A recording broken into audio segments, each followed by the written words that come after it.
Hello students, इस video में हम वर्ब के बारे में पढ़ेंगे। वर्ब क्या होती है, वर्ब कितने प्रकार की होती है और एक सेंटेंस में वर्ब को हम किस तरह से यूज़ करते हैं, एक सेंटेंस में वर्ब का क्या रोल होता है। तो देखिए, वर्ब किसी भी सेंटेंस का एक इम्पोर्टेंट पार्ट होता है। ऐसा कोई सेंटेंस नहीं होता जो वर्ब के बिना हो, ठीक है, जिसमें वर्ब ना हो। तो चलिए देखते हैं वर्ब क्या होती है। सबसे पहले तो हम देखते हैं वर्ब होती क्या है। तो किसी भी इंग्लिश के सेंटेंस में अगर कोई आप ऐसा शब्द देख रहे हैं जो डूइंग को, हैपनिंग को, बीइंग को या पोजीशन को, ठीक है, कोई भी अगर ऐसा शब्द है किसी भी सेंटेंस में जो डूइंग को, हैपनिंग को, बीइंग को, पोजीशन को एक्सप्रेस कर रहा है, तो वो शब्द एक वर्ब होता है। ओके, कुछ एग्जांपल लेते हैं, उसके द्वारा हम इस चीज़ को थोड़ा सा और डीपली समझते हैं। तो फर्स्ट सेंटेंस मैंने लिखा, Sohan writes a letter, Ram fell इल,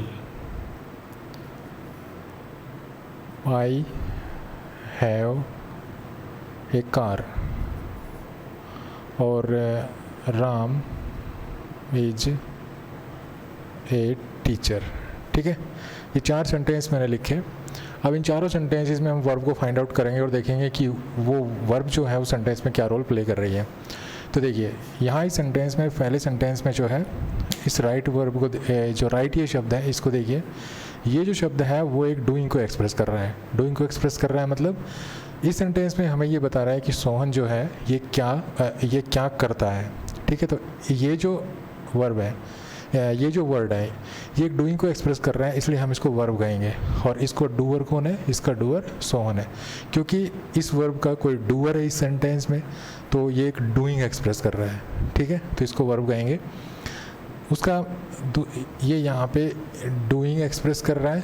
ठीक है, दूसरा सेंटेंस राम फेल इल, यहाँ पे जो ये वर्ब है ये एक हैपनिंग को एक्सप्रेस कर रहा है। ध्यान रहे, ये एक डूइंग को एक्सप्रेस नहीं कर रहा है बल्कि एक हैपनिंग को एक्सप्रेस कर रहा है। यहाँ पर इस शब्द का कोई डूअर नहीं है, यहाँ पर इस शब्द का कोई डूअर था सोहन ने ये काम किया था। लिखने का काम किसने किया था? सोहन ने। तो ये इसका डूअर था, तो ये डूइंग को एक्सप्रेस कर रहा था, तो इसलिए ये वर्ब है। ये जो शब्द है ये एक हैपनिंग को एक्सप्रेस कर रहा है। यहाँ पर ये राम जो है इसका डूअर नहीं है। राम बीमार पड़ गया, मतलब राम बीमार हो गया, तो राम ने ये काम नहीं किया, उसके साथ ये चीज़ घटित हुई। तो यहाँ पर ये जो शब्द है ये एक हैपनिंग को एक्सप्रेस कर रहा है। तो हैपनिंग को एक्सप्रेस करने वाला शब्द भी क्या होता है? एक वर्ब होता है। तो ये भी वर्ब है। उसके बाद देखिए, आई हैव ए कार, ये जो शब्द है ये एक पोजीशन को एक्सप्रेस कर रहा है कि मेरे पास क्या है, मैं क्या चीज़ पोजेस करता हूँ। तो यहाँ पर ये पोजीशन को एक्सप्रेस कर रहा है, तो ये शब्द भी यहाँ पे क्या है? एक वर्ब है। राम इज ए टीचर, यहाँ पे जो इज वर्ब है, ये जो इज वर्ड है इस सेंटेंस में, ये एक वर्ब है, क्योंकि ये एक बीइंग या एक स्टेट को जो है, ये एक स्टेट को एक्सप्रेस कर रहा है, स्टेट को रेफर कर रहा है। तो इस तरह से कोई भी ऐसा शब्द किसी भी सेंटेंस में जो डूइंग, हैपनिंग, पोजीशन, बीइंग या किसी स्टेट या सिचुएशन को जो है एक्सप्रेस करे, उसको हम वर्ब कहते हैं। जहाँ पर कोई शब्द डूइंग को एक्सप्रेस करेगा उसका डूअर मिलेगा, हैपनिंग को एक्सप्रेस करेगा उसका सब्जेक्ट तो मिलेगा सेंटेंस में, लेकिन वो उसका डूअर नहीं होगा। ठीक है, उसके साथ ये चीज़ घटित हुई होगी। जैसे राम फेल इल, तो राम के साथ ये घटित हुआ है, न कि राम ने ये काम किया है। उसके बाद ये पोजीशन को एक्सप्रेस कर रहा है, ये किसी स्टेट को एक्सप्रेस कर रहा है। तो ये इन सेंटेंसेस में राइट, फेल, हैव, इज, ये सारे के सारे शब्द क्या हैं? ये शब्द यहाँ पे वर्ब है। ये वर्ब है, ये वर्ब है, ये वर्ब है और ये वर्ब है। ठीक है, तो इस तरह से हम किसी भी सेंटेंस में वर्ब को फाइंड आउट कर सकते हैं। कोई भी ऐसा शब्द जो किसी डूइंग, हैपनिंग या डूइंग, हैपनिंग, बीइंग या पोजीशन को एक्सप्रेस करे, उस शब्द को हम क्या कहेंगे? उस शब्द को हम जो है वर्ब कहेंगे। उसके बाद बात आती है वर्ब कितने प्रकार की होती है।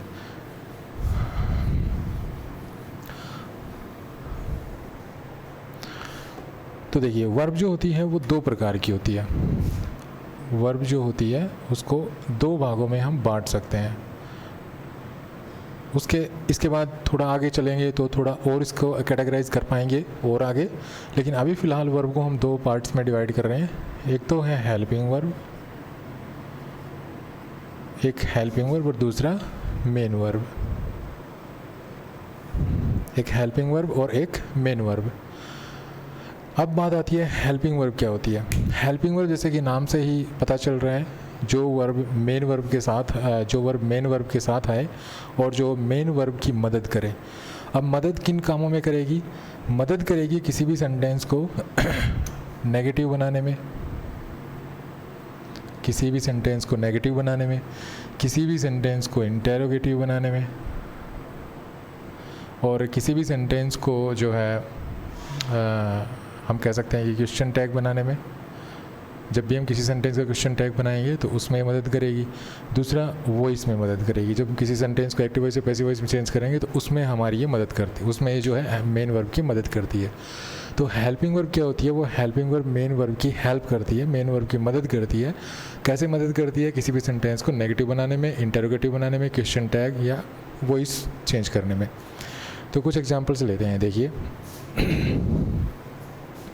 एग्जाम्पल्स के तौर पे मैंने एक सेंटेंस लिखा, जैसे ही राइट्स ए लेटर, ठीक है, या हम कह सकते हैं आई एम वॉचिंग टीवी।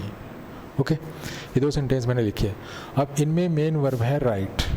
इसमें जो पहले सेंटेंस है इसमें मेन वर्ब है राइट और दूसरे सेंटेंस में है वॉच, ये मेन वर्ब है। अब अगर मुझे इस सेंटेंस को इंटेरोगेटिव बनाना पड़े तो मुझे हेल्पिंग वर्ब की ज़रूरत पड़ेगी। अगर मुझे इन सेंटेंसेस को नेगेटिव बनाना पड़े तो मुझे हेल्पिंग वर्ब की ज़रूरत पड़ेगी, क्योंकि किसी भी सेंटेंस को अगर आप नेगेटिव बनाएंगे तो जो नोट होता है वो हेल्पिंग वर्ब के बाद ही आप लगा सकते हैं, मेन वर्ब के बाद नहीं लगा सकते। अगर आप किसी सेंटेंस को इंटेरोगेटिव बनाएंगे तो जो वर्ब से पहले हम हेल्पिंग वर्ब को रखते हैं, सब्जेक्ट से पहले हम हेल्पिंग वर्ब को रखेंगे तो ही वो सेंटेंस जो है इंटेरोगेटिव बनेगा, अदरवाइज़ वो इंटेरोगेटिव नहीं बन पाएगा। तो आपको किसी भी सेंटेंस को अगर नेगेटिव बनाना है, किसी भी सेंटेंस को इंटेरोगेटिव बनाना है, या फिर क्वेश्चन टैग बनाने हैं, ठीक है, क्वेश्चन टैग आप किसी स्टेटमेंट का लिख रहे हैं, या कोई सेंटेंस है एक्टिव वॉइस से पैसिव वॉइस में चेंज कर रहे हैं, तो आपको हेल्पिंग वर्ब की जरूरत पड़ती है। और हेल्पिंग वर्ब मेन वर्ब के साथ आती है, हेल्पिंग वर्ब अकेली नहीं आती है, ठीक है। अकेली अगर कोई ऐसा शब्द है जो हेल्पिंग वर्ब होता है और जो अकेला आएगा फिर वो हेल्पिंग वर्ब नहीं होगा। हेल्पिंग वर्ब तभी हम उसको कहते हैं किसी भी वर्ब को जो मेन वर्ब के साथ आए और मेन वर्ब की इन कामों में उसकी मदद करे। किन कामों में? उस सेंटेंस को नेगेटिव बनाने में, इंटेरोगेटिव बनाने में, या उसका क्वेश्चन टैग लिखने में, या उसकी वॉइस चेंज करने में। तो देखिए, अगर मुझे इस सेंटेंस का नेगेटिव बनाना पड़े तो मुझे हेल्पिंग वर्ब की ज़रूरत पड़ेगी। और मैं इस सेंटेंस को he does not write a letter, इसको मैं नेगेटिव इस तरह से लिख सकता हूँ, ठीक है, लेकिन मुझे ज़रूरत पड़ी हेल्पिंग वर्ब की, तो हेल्पिंग वर्ब है। इसी प्रकार से मैं इसको अगर इंटेरोगेटिव बनाऊँगा तो मैं क्या लिखूँगा? Does he write a letter, तो ये इंटेरोगेटिव बन गया। तो भी मुझे आप देख रहे हैं हेल्पिंग वर्ब की ज़रूरत पड़ी। तो मेन वर्ब हमेशा हेल्पिंग वर्ब की जो मेन वर्ब की जो है मदद करने वाली जो भी वर्ब होती है उनको हम हेल्पिंग वर्ब कहते हैं। इसी प्रकार से इसको अगर मैं नेगेटिव बनाऊंगा तो ये जो नोट लगाऊंगा मैं, ये मेन हेल्पिंग वर्ब के बाद लगाऊंगा। अगर मुझे ये नहीं पता होगा कि हेल्पिंग वर्ब कहाँ है तो फिर मैं नोट नहीं लगा पाऊंगा अच्छी तरह से। हो सकता है आप अगर इसके बाद नोट लगा देंगे तो गलत हो जाएगा, I am watching not TV, तो गलत हो जाएगा। तो किसी भी सेंटेंस को जब नेगेटिव बनाया जाता है या इंटेरोगेटिव बनाया जाता है तो मैं हेल्पिंग वर्ब की ज़रूरत पड़ती है। नेगेटिव बनाने के लिए आपको नोट लगाना पड़ेगा, ठीक है, NOT नोट लगाना पड़ेगा। लेकिन नोट अब लगाएंगे कहाँ? लगाना पड़ेगा आपको हेल्पिंग वर्ब के बाद। अगर आपको ये पता है हेल्पिंग वर्ब ये शब्द है तो उसके बाद नोट लगा दीजिए, नेगेटिव सेंटेंस बन जाएगा। अगर आपको इंटेरोगेटिव बनाना है किस कोई भी सेंटेंस, तो इंटेरोगेटिव कब बना पाएंगे? इंटेरोगेटिव तब बना पाएंगे जब आपको ये पता होगा कि ये जो शब्द है ये हेल्पिंग वर्ब है।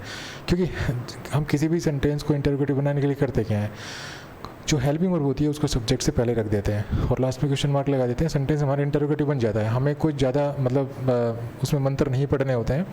तो यहाँ पर अगर मैं इस सेंटेंस को अगर मैं नेगेटिव बनाना चाहूँगा, अगर आप मुझे कहें कि सेंटेंस को नेगेटिव बनाओ तो मैं क्या करूँगा? हेल्पिंग वर्ब के बाद नोट रख दूँगा और ये यहाँ पे हेल्पिंग वर्ब है, उसके बाद नोट रख दूँगा और मैं इसको आराम से नेगेटिव बना सकता हूँ। अगर मैं आपको कहूँ कि सेंटेंस को इंटेरोगेटिव बनाओ तो अगर आपको पता है कि ये हेल्पिंग वर्ब है तो ये हेल्पिंग वर्ब इससे पहले रख दो, ये हो जाएगा एम आई वॉचिंग टीवी, ठीक है। तो ये हो जाएगा।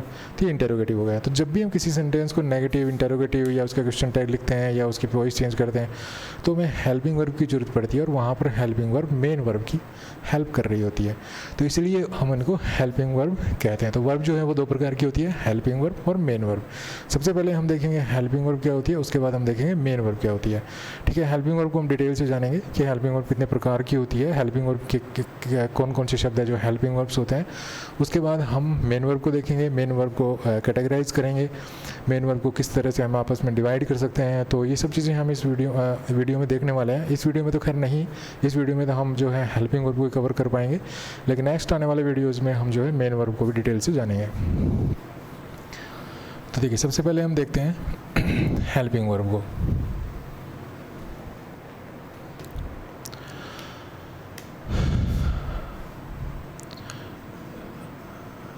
हेल्पिंग वर्ब, ठीक है। तो हेल्पिंग वर्ब देखिए कितने पार्ट्स में हम इसको बांट सकते हैं। सबसे पहले होता है प्राइमरी ऑक्सिलरीज, ठीक है। दूसरा होता है मॉडल ऑक्सिलरीज, और तीसरा होता है मार्जिनल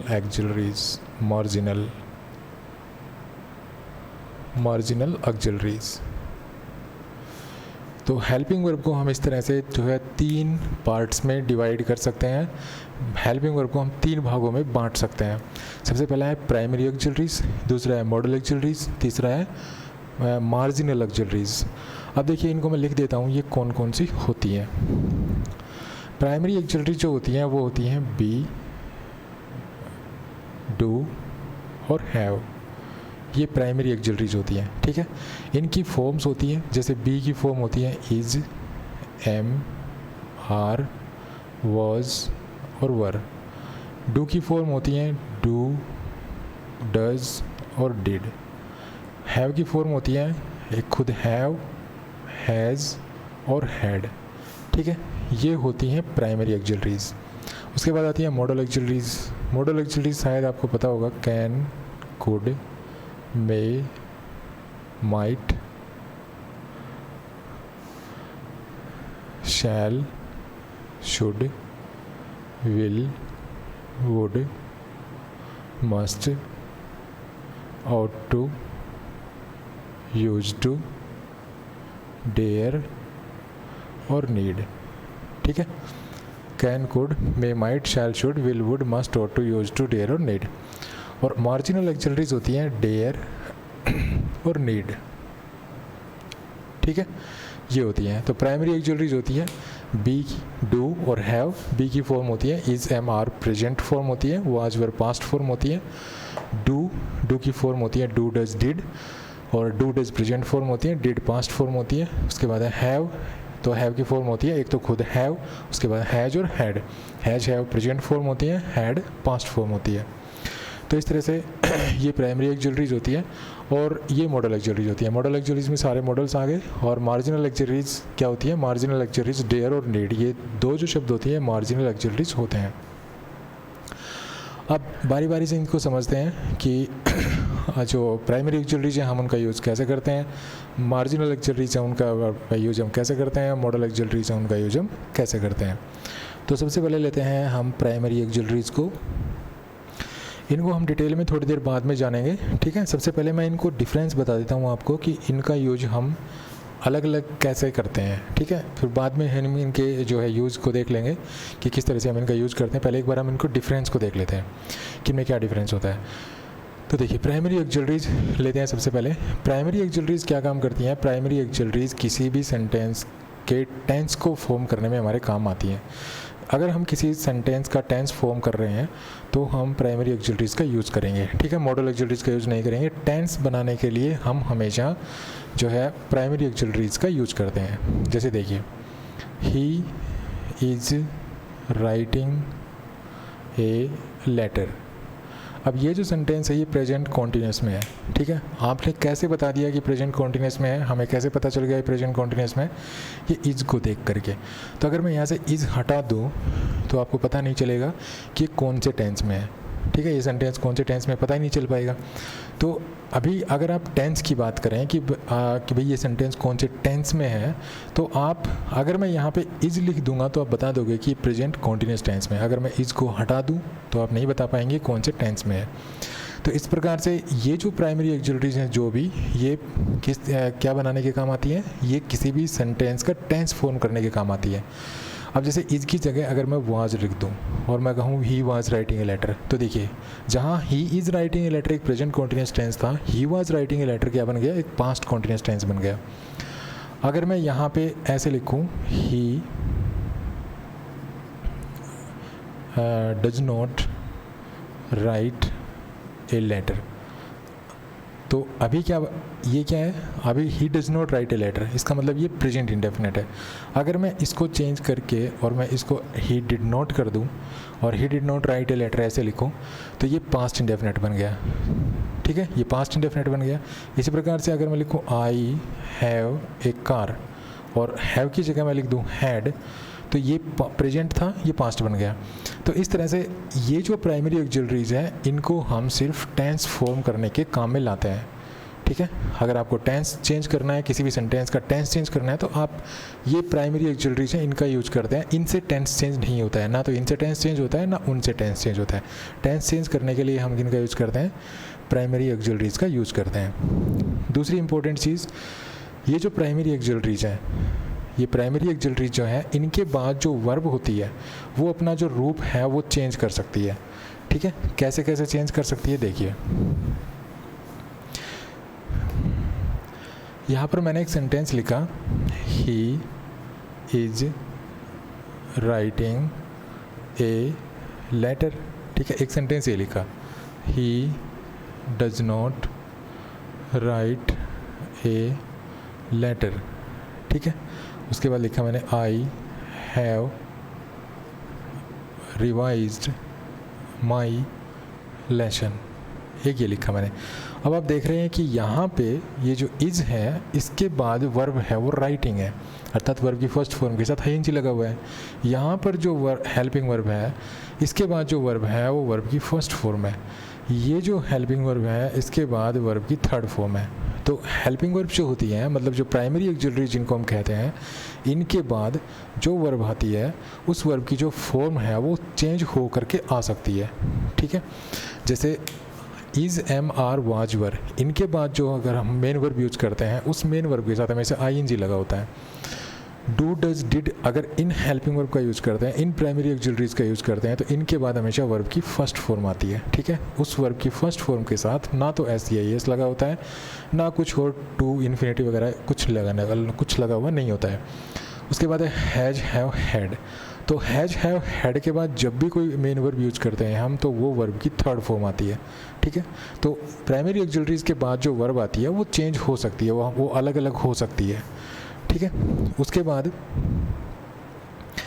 बाद हम बात करते हैं मॉडल ऑक्सिलरीज की।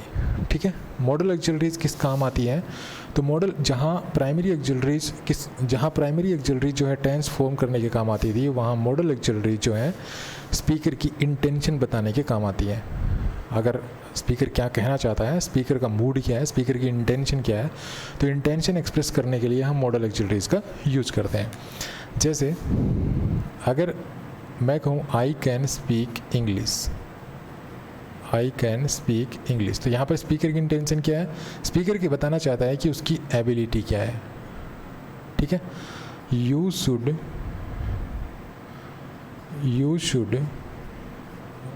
Give up smoking. यहाँ पर शुड का यूज हुआ है, यहाँ पर कैन का यूज हुआ था, तो कैन का यूज हुआ था तो स्पीकर की इंटेंशन क्या थी, वो एबिलिटी शो करना चाह रहा था अपनी। यहाँ पर शुड का यूज हुआ है तो स्पीकर कह रहा है you should give up smoking. तो स्पीकर की इंटेंशन क्या है यहाँ पे, कि स्पीकर यहाँ पे एडवाइस दे रहा है। तो इस तरह से जो स्पीकर अपनी इंटेंशन को एक्सप्रेस करने के लिए इन मॉडल ऑक्सिलरीज का यूज़ किया जाता है। तो इंग्लिश में किसी भी सेंटेंस में मॉडल ऑक्सिलरीज का यूज़ आप कैसे करोगे, इंटेंशन बताने के लिए। तो इनसे टेंस फॉर्म नहीं होता है, ये हमेशा स्पीकर की इंटेंशन को एक्सप्रेस करने के लिए यूज़ की जाती है। अब बात आती है इनके बाद वर्ब की, कि इनके बाद हम जो है वर्ब को ऐसे यूज़ करते हैं। तो देखिए, जहाँ प्राइमरी एक्सिलरीज के बाद जो है वर्ब चेंज हो जाती थी। प्राइमरी एक्सिलरीज के बाद कहीं पर तो वर्ब की फर्स्ट फॉर्म के साथ ING यूज हो रहा था, कहीं पर वर्ब की फर्स्ट फॉर्म यूज हो रही थी, कहीं पे वर्ब की थर्ड फॉर्म यूज हो रही थी। लेकिन जितनी भी ये मॉडल एक्सिलरीज हैं, इन सभी मॉडल एक्सिलरीज के बाद हम जो मेन वर्ब यूज करते हैं वो मेन वर्ब फर्स्ट फॉर्म होती है। मतलब वो जो वर्ब होती है वो अपने रूट फॉर्म में होती है, बेस फॉर्म में होती है। उसके साथ ना तो कोई SEIS लगा होता है, ना उससे पहले कोई टू जो इन्फिनिटिव होता है वो लगा होता है। जैसे यहाँ पे देखिए आई कैन स्पीक इंग्लिश, तो यहाँ पे जो वर्ब है वो स्पीक है, और आप देख रहे हैं ये स्पीक यहाँ पे वर्ब की फर्स्ट फॉर्म है, अर्थात ये अपने बेस फॉर्म में है। यहाँ पे जो मॉडल एक्सिलरी है शुड, इसके बाद जो वर्ब है वो भी अपने बेस फॉर्म में है। तो इस तरह से कोई भी अगर मॉडल एक्सिलरी है, उस मॉडल एक्सिलरी के बाद जो वर्ब होती है वो अपने बेस फॉर्म में होती है। अगर आप यहाँ पे इसके साथ S, जैसे हम कहते हैं ना वर्ब के, अगर सब्जेक्ट हमारा थर्ड पर्सन सिंगुलर नंबर हो तो उसके बाद जो वर्ब होती है उसके साथ SEIS का यूज़ करते हैं। तो यहाँ पे अगर आप मॉडल एक्सिलरी यूज़ कर रहे हैं तो ये नियम वहाँ काम नहीं कर पाएगा, ठीक है। जैसे अगर मैं लिखूँ he speak English, he can speak English, मैंने ये सेंटेंस लिखा देखिए, और एक मैंने लिखा he speak English, he speak English, एक ये सेंटेंस लिखा। अब देखिए इस सेंटेंस में जो वर्ब है इससे ठीक पहले सब्जेक्ट है, इसके बीच में कोई मॉडल एक्सिलरी नहीं है, तो यहाँ पर तो हम S लगाएंगे। लेकिन यहाँ पे देखिए भले ही subject third person singular number हो, लेकिन ये जो वर्ब है, क्योंकि इससे पहले मॉडल एक्सिलरी आ गई, मॉडल एक्सिलरी के बाद जो वर्ब होगी उसके मॉडल एक्सिलरी के बाद जो मेन वर्ब यूज होगी वो हमेशा वर्ब की फर्स्ट फॉर्म यूज होगी। ओके, उसके साथ भले ही यहाँ पे थर्ड पर्सन सिंगुलर हो सब्जेक्ट, इसके साथ कोई SEIS नहीं लगेगा, ना इससे पहले आप टू लगाना चाहेंगे तो लगेगा, जैसे he can to speak English, तो ऐसे भी नहीं कह सकते। तो यहाँ पे ये जो मॉडल एक्सिलरीज हैं इनके ऊपर किसी भी सब्जेक्ट के नंबर और पर्सन का कोई प्रभाव नहीं पड़ता, और इनके बाद जो वर्ब आती है वो हमेशा वर्ब की फर्स्ट फॉर्म होती है, सब्जेक्ट चाहे कुछ भी हो, सिंगुलर हो, प्लूरल हो, फर्स्ट पर्सन हो, सेकंड पर्सन हो, थर्ड, कैसा भी हो, वर्ब की फर्स्ट फॉर्म का यूज़ किया जाता है। लेकिन अगर इन मॉडल एक्सिलरीज के बाद, ध्यान रखिए हमेशा, अगर इन मॉडल एक्सिलरीज के बाद जैसे बी है या हैव है, तो अगर बी है तो वर्ब की थर्ड फॉर्म भी आ सकती है और वर्ब की फर्स्ट फॉर्म के साथ ING भी यूज हो सकता है। अगर हैव है इनके बाद तो वर्ब की थर्ड फॉर्म ही यूज होगी, ठीक है। अगर बी है, इनके बाद में बी है, तो यहाँ पे वर्ब के साथ ING भी लग सकता है अगर सेंटेंस एक्टिवाइज होगा तो, और वर्ब की थर्ड फॉर्म भी यूज हो सकती है अगर पैसिवाइज होगा तो। और अगर हैव है तो फिर चाहे भले ही एक्टिवाइज हो चाहे पैसिवाइज हो, वर्ब की थर्ड फॉर्म यूज हो सकती है। तो अगर ये अकेले हैं, जैसे कैन अकेला है, कुड, मे, माइट, अगर ये अकेले हैं तो किसी भी सूरत में इनके बाद जो वर्ब आती है वो किसी और फॉर्म में नहीं हो सकती, वो अपनी बेस फॉर्म में ही होगी। जब तक इन मॉडल एक्सिलरीज के साथ बी और हैव नहीं आते हैं तब तक हमेशा वर्ब की फर्स्ट फॉर्म इनके साथ यूज की जाती है। ये इंटेंशन बताने के काम आते हैं, ये मैं आपको बता ही चुका है, ये स्पीकर की इंटेंशन को एक्सप्रेस करने के लिए यूज़ किए जाते हैं। अब हम बात करते हैं मार्जिनल एक्सिलरीज की।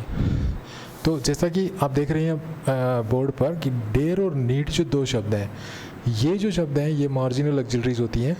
ये मार्जिनल एक्सिलरीज मैंने इनको क्यों कहा, क्योंकि ये जो है सेंटेंस में मॉडल एक्सिलरीज भी हो सकती हैं और ये मेन वर्ब भी हो सकती हैं। हम इनको चाहे तो मॉडल एक्सिलरीज के रूप में यूज़ कर सकते हैं और चाहे तो हम इनको जो है मेन वर्ब के रूप में भी यूज कर सकते हैं। जैसे देखिए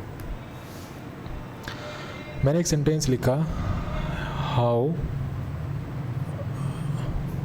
how dare you say that, how dare you say that, ठीक है।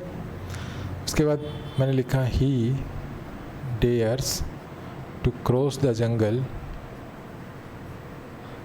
he dares to cross the jungle at night।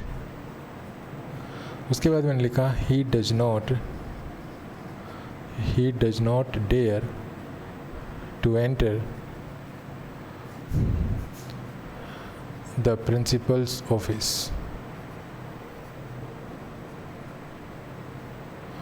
उसके बाद मैंने लिखा today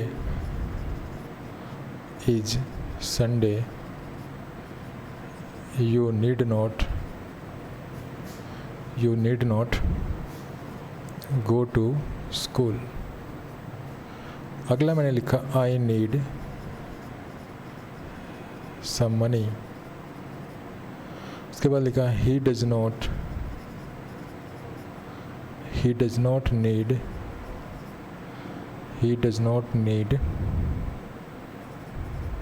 एनी मनी। ठीक है, ये सेंटेंस मैंने लिखे। अब इन सभी सेंटेंसेस से हम समझते हैं कि कहाँ पर ये मार्जिनल ऑक्सिलरीज हैं और कहाँ पर ये मेन वर्ब है। तो आप सिर्फ इतना पहचान लीजिए इन सेंटेंस में कि ये मेन वर्ब कहाँ पर है। ठीक है, मेन वर्ब कहाँ पर है, सिर्फ इतना पहचान लीजिए तो आपको पता चल जाएगा। तो देखिए, how dare you say that. अब ये यहाँ पे डेयर यहाँ पे लगा हुआ है, इसके बाद सब्जेक्ट है और ये क्वेश्चन मार्क है, तो इंटरोगेटिव सेंटेंस है। तो इंटरोगेटिव सेंटेंस में सब्जेक्ट से पहले हम हेल्पिंग वर्ब यूज करते हैं। ठीक है, तो यहाँ पर ये हेल्पिंग वर्ब है, तो यहाँ पे क्या है, ये हेल्पिंग वर्ब है। ओके, तो जब भी डेयर और नीड, अगर डेयर और नीड जो है हेल्पिंग वर्ब के रूप में यूज़ किए जा रहे हैं या ऑक्सिलरी वर्ब के रूप में हम कह सकते हैं यूज़ किए जा रहे हैं, तो ये क्या है, तो ये यहाँ पे वहाँ पर वो होंगे मॉडल ऑक्सिलरीज। ठीक है, अगर किसी सेंटेंस में ये डेयर और नीड अगर हेल्पिंग वर्ब के रूप में यूज़ किए जा रहे हैं तो वहाँ पर ये मॉडल ऑक्सिलरीज कहलाएंगे। और जहाँ पर ये हेल्पिंग वर्ब के रूप में यूज़ किए जा रहे होंगे उस सेंटेंस में एक और वर्ब आपको देखने को मिलेगी। जैसे यहाँ पर ये एक दूसरी वर्ब है, ये यहाँ पे हेल्पिंग वर्ब का काम कर रहा है। और हमें कैसे पता है हेल्पिंग वर्ब का काम कर रहा है, क्योंकि इंटरोगेटिव सेंटेंस, और इंटरोगेटिव सेंटेंस में सब्जेक्ट से पहले हम हेल्पिंग वर्ब यूज करते हैं। तो यहाँ पर इस सब्जेक्ट से पहले क्या होगी, हेल्पिंग वर्ब होगी। और डेयर को हम हेल्पिंग वर्ब के रूप में यूज़ भी कर सकते हैं, और जब हम इसको हेल्पिंग वर्ब के रूप में यूज़ करते हैं तो ये मॉडल ऑक्सिलरी होती है। इसके बाद ये देखिए, he dares to cross the jungle at night. अब इस सेंटेंस में ये डेयर है, इस सेंटेंस में ये डेयर अकेला है और इसके बाद कोई और दूसरी वर्ब है नहीं। ये आप वर्ब कह सकते हैं, लेकिन ये एक नॉन फाइनाइट वर्ब है, ये मेन वर्ब है नहीं। तो यहाँ पे, और दूसरा इसके साथ एस लगा हुआ है। ठीक है, इसके साथ एस लगा हुआ है, तो यहाँ पर ये मेन वर्ब है, ये मेन वर्ब है यहाँ पे। दूसरा देखिए, ही डज़ नॉट डेयर, तो यहाँ पे ये डेयर आया है, डेयर के बाद कोई दूसरी मेन वर्ब है नहीं, ये नॉन फाइनाइट वर्ब है। और दूसरा, ये डेयर से पहले ये हेल्पिंग वर्ब ऑलरेडी आ रही है, तो हेल्पिंग वर्ब के बाद क्या होगा, मेन वर्ब होगा। ठीक है, अर्थात जब सेंटेंस नेगेटिव बनाते हैं हम तो हेल्पिंग वर्ब और मेन वर्ब के बीच में ही तो नोट रखते हैं, तो ये मेन वर्ब है, ये हेल्पिंग वर्ब है। तो यहाँ पर ये मेन वर्ब है, इस सेंटेंस में भी मेन वर्ब। ओके, इस सेंटेंस को देख लीजिए, today is Sunday you need not go to school. अब यहाँ पे नीड आया है। अब हम जानते हैं कि जो नॉट है किसी भी सेंटेंस को नेगेटिव बनाने के लिए हम यूज़ करते हैं, और जब हम किसी भी सेंटेंस को नेगेटिव बनाने के लिए नॉट यूज़ करते हैं तो हम नॉट हेल्पिंग वर्ब के बाद लगाते हैं। तो यहाँ पर ये हेल्पिंग वर्ब है, और जब हेल्पिंग वर्ब है तो यहाँ पे ये मॉडल ऑक्सिलरी है। ठीक है, ये मॉडल ऑक्सिलरी है, यहाँ पर भी ये मॉडल ऑक्सिलरी है, क्योंकि जब भी ये डेयर और नीड हेल्पिंग वर्ब के रूप में आपको दिखाई दे तो ये मॉडल ऑक्सिलरीज होंगे। यहाँ पे देखिए, आई नीड सम मनी, यहाँ पर ये मेन वर्ब के रूप में यूज हो रही है। ठीक है, तो हम इसको मॉडल ऑक्सिलरी नहीं कहेंगे, ये मेन वर्ब है। उसके बाद ये देखिए, ही डज़ नॉट नीड, तो यहाँ पे ये हेल्पिंग वर्ब है, उसके बाद ये नॉट है, तो जाहिर सी बात है कि ये हेल्पिंग वर्ब है, हेल्पिंग वर्ब के बाद ये मेन वर्ब है, तो ये नॉट बीच में लगा हुआ है। ये हेल्पिंग वर्ब के बाद अगर नॉट लगा हुआ है तो उस नॉट के बाद में मेन वर्ब मिलेगी, तो यहाँ पर ये मेन वर्ब है, तो यहाँ पर भी ये मेन वर्ब है। तो जब भी डेयर और नीड किसी सेंटेंस में हेल्पिंग वर्ब होंगे तो वहाँ पे ये मॉडल ऑक्सिलरीज होंगे, और जहाँ पर ये हेल्पिंग वर्ब नहीं, खुद ही मेन वर्ब होंगे, तो वहाँ पर ये मेन वर्ब अपने आप होंगे ही। ठीक है, तो इस तरह से, क्योंकि डेयर और नीड हमने देखा हेल्पिंग वर्ब के रूप में भी यूज़ किए जा सकते हैं, मॉडल ऑक्सिलरीज के जो है मेन वर्ब के रूप में भी यूज़ किए जा सकते हैं, तो इसीलिए हम इनको मार्जिनल ऑक्सिलरीज कहते हैं। ठीक है, आई होप आप इस कंसेप्ट को समझ गए होंगे सारे को, कि किस तरह से हम मार्जिनल ऑक्सिलरीज को यूज़ करते हैं। चलिए, अब हम बात कर लेते हैं जो बी की फॉर्म थी इसकी। ठीक है, इस बी की फॉर्म की बात कर लेते हैं, मतलब प्राइमरी ऑक्सिलरीज को हम थोड़ा सा डिटेल में जान लेते हैं। बहुत सी ऐसी बातें हैं प्राइमरी ऑक्सिलरीज के बारे में जो अब तक हमने नहीं जानी है, तो हम छोटी छोटी जो चीज़ें हैं इनके बारे में वो भी हम एक बार देख लेते हैं, ताकि इनको यूज करते इसमें कोई प्रॉब्लम हम फेस ना करें। तो देखिए, मैंने कुछ सेंटेंस लिखता हूँ मैं यहाँ पे, जैसे I am writing a letter. Okay, इसके आगे मैंने लिखा, चलो इसको डिवाइड कर लेते हैं, I am a teacher. Okay, दूसरा मैंने सेंटेंस लिखा है यहाँ पे, I have revised my lesson. तो यहाँ पे हम लिखते हैं I have a car. Okay, तीसरा मैंने लिखा ही इज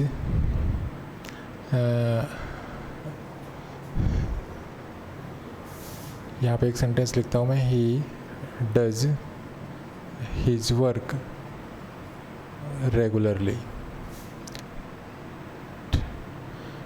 ठीक है, चलिए यहाँ पे हम थोड़ा सा इसको चेंज कर देते हैं, ही डज नॉट लाइक टी। और यहाँ पे मैंने लिखा he does his homework regularly. Okay, तो ये कुछ एग्जांपल्स मैंने लिखे हैं यहाँ पे। तो देखिए, हमने जो प्राइमरी ऑक्सिलरीज पढ़ी थी, बी, डू और हैव, ठीक है, ये हमने पढ़े थे। इसकी फॉर्म होती थी इज, एम, आर, वाज और वर। इसकी फॉर्म क्या थी, डू था, डज और डिड। इसकी क्या थी, खुद हैव, हैज़ और हैड, ये फॉर्म थी। तो देखिए, अगर ये किसी सेंटेंस में मेन वर्ब के साथ आ रही है, अगर ये जो है किसी सेंटेंस में अगर ये मेन वर्ब के साथ आ रहे हैं, तो इनको हम जो है ऑक्सिलरी वर्ब कहेंगे, ऑक्सिलरी वर्ब्स।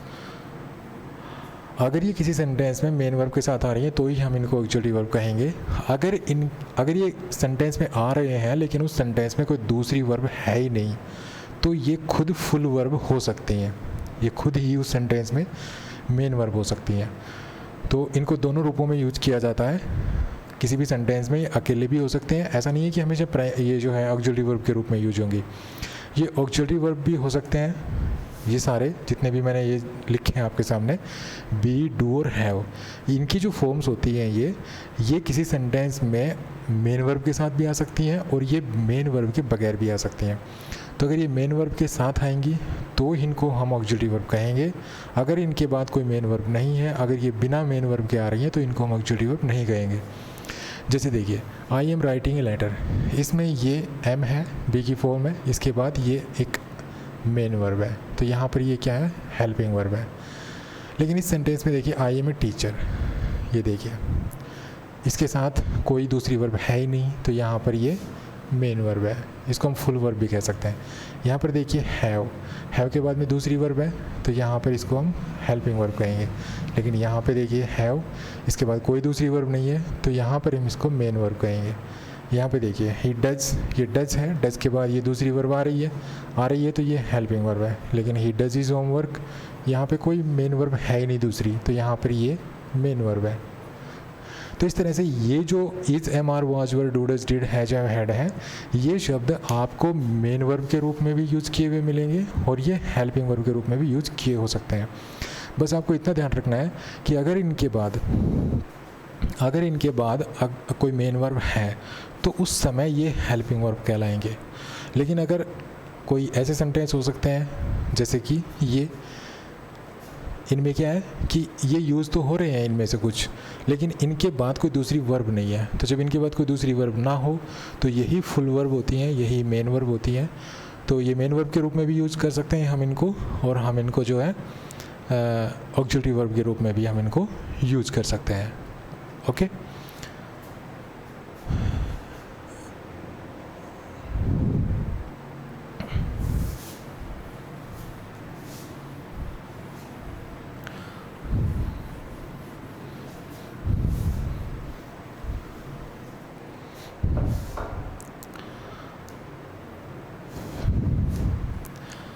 मैंने एक सेंटेंस लिखा, ही इज़ ए टीचर। ठीक है, ही इज़ ए टीचर। देखिए बी की जो भी फॉर्म है, बी की फॉर्म क्या है, इज, एम, आर, वॉज, वर। ये अगर मेन वर्ब के रूप में किसी सेंटेंस में यूज हो रही हैं, अर्थात किसी सेंटेंस में यूज हो रही हैं और इनके बाद में कोई दूसरी वर्ब नहीं है, तो अगर किसी सेंटेंस में यूज हो रही होंगी और इनके बाद कोई दूसरी वर्ब नहीं होगी तो ये मेन वर्ब होंगी। तो जब ये मेन वर्ब के रूप में यूज होती हैं तो कहीं कहीं हम इनको लिंकिंग वर्ब के नाम से जानते हैं, ठीक है, हम इनको लिंकिंग वर्ब भी कह सकते हैं। और ऐसे में क्या होता है कि इनसे पहले ये सब्जेक्ट है और इनके बाद भाई जब ये मेन वर्ब के रूप में यूज होंगी तो इनके बाद क्या यूज हो सकता है, या तो एडजेक्टिव यूज हो सकता है या नाउन यूज हो सकता है। मतलब इनके बाद जब ये मेन वर्ब होंगी तो इनके बाद जो शब्द होगा वो या तो एडजेक्टिव हो सकता है या नाउन हो सकता है, दूसरा कोई वर्ड नहीं हो सकता है। तो जैसे यहाँ पे ही इज़ ए टीचर, तो यहाँ पे ये टीचर क्या है, नाउन है। इसी तरह मैं अगर लिखूँ ही इज़ ऑनेस्ट, तो यहाँ पे ये क्या है, ऑनेस्ट, ये यहाँ पे एडजेक्टिव है। तो आप जब इनको मेन वर्ब के रूप में यूज़ करें कहीं भी, तो इनके बाद या तो एडजेक्टिव का यूज़ करें या नाउन का यूज़ करें, और दूसरा कोई भी पार्ट ऑफ स्पीच नहीं इसके बाद जो है नहीं आ सकता।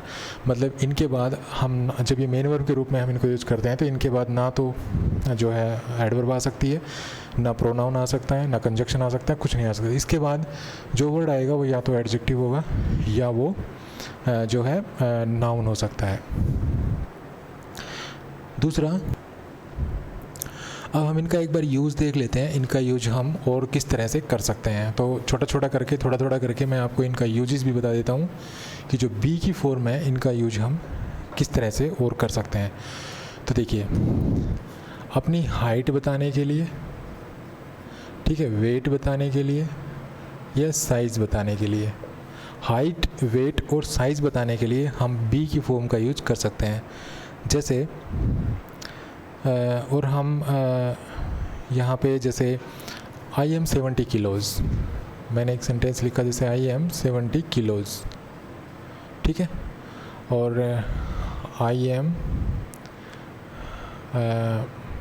यहाँ पर हमने वेट बताया, और इसी तरह से हम जो है हाइट भी बता सकते हैं इसी तरह से, जैसे आई एम 160 मीटर्स, ठीक है। तो इस तरह से हाइट, वेट और साइज़, इनको बताने के लिए हम जो है हमने बी, ये जो बी है इस फॉर्म, बी की फॉर्म का हम यूज़ कर सकते हैं। जिस तरह से सब्जेक्ट के अकॉर्डिंग हम इसको यूज़ करेंगे, जैसे ही इज़ 70 किलोज़, इस तरह से कह सकते हैं ही इज़, दे आर, ठीक है। तो जो है सेंस के अकॉर्डिंग जो है हम इनका यूज करते हैं। दूसरा, मैं आपको एक इम्पोर्टेंट चीज़ हो सकता है आपको ना ही पता हो और कुछ स्टूडेंट्स को हो सकता है पता ही हो, इज, एम, आर, ठीक है, या वाज, वर, ये जैसे बी की फॉर्म होती हैं। तो इनका यूज़ हम कैसे करते हैं, इसका यूज़ हम करते हैं जब सब्जेक्ट सिंगुलर हो, जैसे ही इज़, ठीक है। इसका यूज़ करते हैं जब सब्जेक्ट आई हो, आई एम। इसका यूज़ करते हैं जब सब्जेक्ट प्लूरल हो, दे आर। इसका यूज़ करते हैं जब सब्जेक्ट सिंगुलर हो, ही वॉज। इसका यूज़ करते हैं जब सब्जेक्ट प्लूरल हो, दे वर, ठीक है। तो ये छोटी सी चीज़ बात थी, हो सकता है आपको ये चीज़ ऑलरेडी पता हो। तो ये बी की फॉर्म है और इनका यूज हम इस तरह से करते हैं। सब्जेक्ट के नंबर और पर्सन का इन पर प्रभाव पड़ता है। सब्जेक्ट अगर सिंगुलर है तो हम इनका जो है सिंगुलर यूज़ करते हैं। इज़ और वाज का यूज़ कब करते हैं, जब सब्जेक्ट सिंगुलर हो। आर और वर का यूज़ कब करते हैं, जब सब्जेक्ट प्लूरल हो। और एम का यूज़ करते हैं सिर्फ एक सिचुएशन में, जब सब्जेक्ट आई हो। तो इस तरह से हम देख रहे हैं कि इनके ऊपर सब्जेक्ट के जो है नंबर का प्रभाव बहुत ज़्यादा पड़ता है, सब्जेक्ट के नंबर के कंट्रोल में होती हैं। तो हमने क्या देखा यहाँ पे कि हमने हाइट, वेट और साइज़ और एज बताने के लिए हम इनका यूज़ कर सकते हैं। तो एज भी बता सकते हैं बी की फॉर्म के द्वारा, जैसे आई एम 20 ईयर्स ओल्ड, ठीक है। तो इस तरह से हम एज भी बता सकते हैं इसके द्वारा।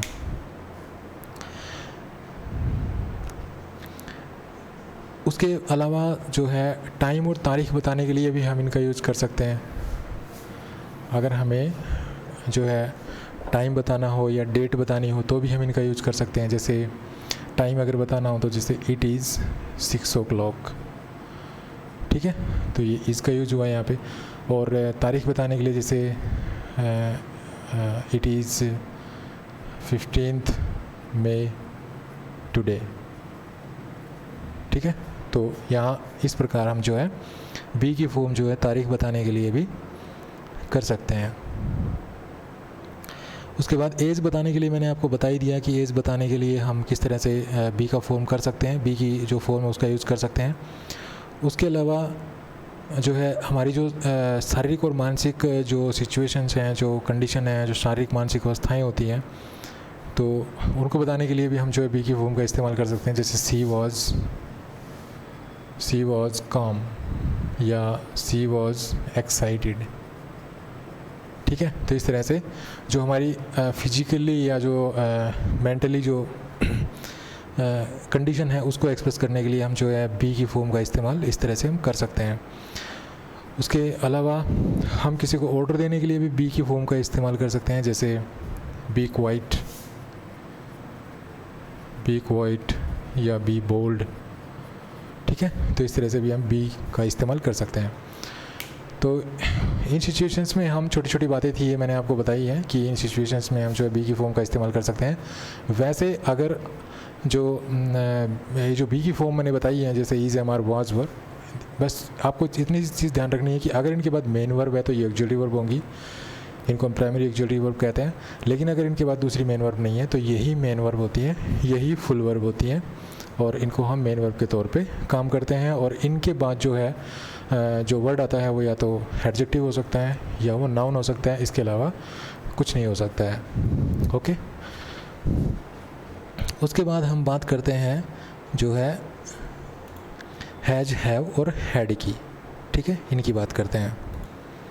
तो देखिए, एक तो हम जो है हैज़, हैव, हैड का यूज़ जो है मेन वर्ब के रूप में जो है हेल्पिंग वर्ब के रूप में करते हैं। वो तो हम देख ही चुके हैं कि जब हम हैज़, हैव, हैड का यूज़ हेल्पिंग वर्ब के रूप में करते हैं तो इनके बाद जो है वर्ब की थर्ड फॉर्म का इस्तेमाल किया जाता है। जैसे आई हैव रिवाइज्ड माई लेसन। ठीक है, तो यहाँ पर ये मेन वर्ब है, यहाँ पे ये मेन वर्ब है, यहाँ पर ये हेल्पिंग वर्ब है। तो हेल्पिंग वर्ब जब होगी हैज़, हैव, हैड को जब हम हेल्पिंग वर्ब के रूप में यूज़ करेंगे, चाहे हैज़ को, चाहे हैव को, चाहे हैड को, तो अगर इसको हम हेल्पिंग वर्ब के रूप में यूज़ करते हैं तो इसके बाद हमेशा वर्ब की थर्ड फॉर्म का यूज़ किया जाता है। वैसे इस हैज़, हैव और हैड इनको हम मेन वर्ब के रूप में भी यूज़ कर सकते हैं। और जब हम इनको मेन वर्ब के रूप में यूज़ करेंगे तो हम इनका यूज़ जो है पोजीशन को शो करने के लिए कर सकते हैं। जैसे आई हैव ए कार, मतलब आई हैव ए कार मीन्स मेरे पास एक कार है, तो मैं एक कार पजेस करता हूँ। तो पजेशन के रूप में अपना अधिकार जताने के लिए जो है कि भाई मेरा किस पे अधिकार है, तो जैसे ये मार्कर है तो मैं कह सकता हूँ आई हैव ए मार्कर। तो आपके पास क्या है, इस चीज़ को एक्सप्रेस करने के लिए हम जो है प्रेजेंट में हैज, हैव का यूज़ करते हैं और पास्ट के लिए हैड का यूज़ करते हैं। दूसरा हम जो है ईट, ड्रिंक, एन्जॉय, ईट, ड्रिंक, एन्जॉय और एक्सपीरियंस। ठीक है, ईट, ड्रिंक और एन्जॉय और एक्सपीरियंस के मीनिंग में भी जो है हम मेन वर्ब के रूप में हैव, हैज़ या हैड का यूज़ कर सकते हैं। ठीक है, मेन वर्ब के रूप में जब हम हैज या हैड का यूज़ करते हैं तो हम ईट, ड्रिंक, एन्जॉय और एन्जॉय और एक्सपीरियंस को एक्सप्रेस करने के लिए भी जो है हम हैज, हैव, हैड का यूज़ कर सकते हैं। जैसे मैंने एक सेंटेंस लिखा, we have our lunch at 1 PM। ठीक है, we have our lunch at 1 PM daily. ठीक है, एक ये सेंटेंस लिखा मैंने। दूसरा एग्जाम्पल मैंने लिखा, have you had your tea, have you had your tea. और लास्ट एग्जाम्पल मैंने लिखा, लास्ट एग्जाम्पल जैसे I am having my holidays,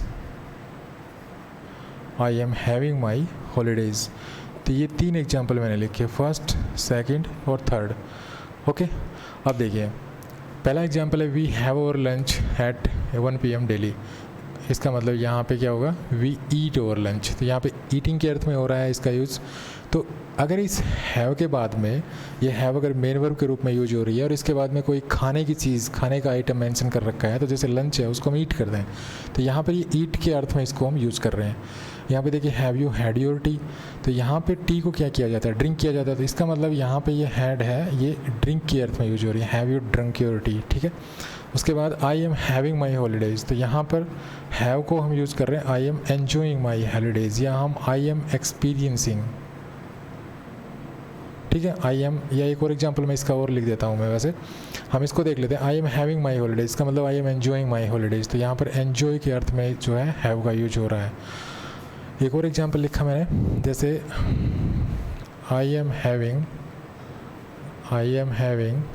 A good time these days, ये एग्जांपल लिखा। तो यहाँ पे जो हैव है इसका मतलब क्या है, एक्सपीरियंसिंग, एक्सपीरियंस, तो आई am experiencing a good time these days. तो इस तरह से जो हैज़, हैव या हैड है, हैज़, हैव और हैड, हैज़, हैव, हैड को जो है हम जब मेन वर्ब के रूप में यूज़ करते हैं तो इसको हम पजेसिव वर्ब के रूप में यूज़ कर सकते हैं, मतलब पजेशन एक्सप्रेस करने के लिए यूज़ कर सकते हैं। और दूसरा हम इसको ड्रिंक, ईट, एन्जॉय और एक्सपीरियंस के अर्थ में भी यूज़ कर सकते हैं, ठीक है। जैसे we have our lunch at 1 PM daily, इसका मतलब we eat our lunch. Have you had your tea, इसका मतलब have you drink your tea. I am having my holidays, इसका मतलब I am enjoying my holidays. I am having a good time these days, इसका मतलब I am experiencing a good time these days. Okay, तो इस तरह से जब has, have, had को मेन वर्ब के रूप में यूज़ करते हैं तो हम जो है पोजीशन को एक्सप्रेस करने के लिए, ड्रिंक या एन्जॉय या एक्सपीरियंस को एक्सप्रेस करने के लिए करते हैं, इन वर्ब्स के जो है सब्स्टिट्यूट के रूप में इसको यूज़ करते हैं। और जब हम इसको हेल्पिंग वर्ब के रूप में यूज़ करते हैं तो इसके बाद हम वर्ब की थर्ड फॉर्म का यूज़ करते हैं। ओके, तो इस वीडियो में इतना ही। अगली वीडियो में हम कुछ और वर्ब्स के बारे में जानेंगे, ठीक है। तो अगर वीडियो अच्छा लगा तो प्लीज़ को लाइक कीजिए, शेयर कीजिए, चैनल को सब्सक्राइब करना बोले। Thanks for watching this video, happy learning, bye bye. Next video में फिर मिलेंगे।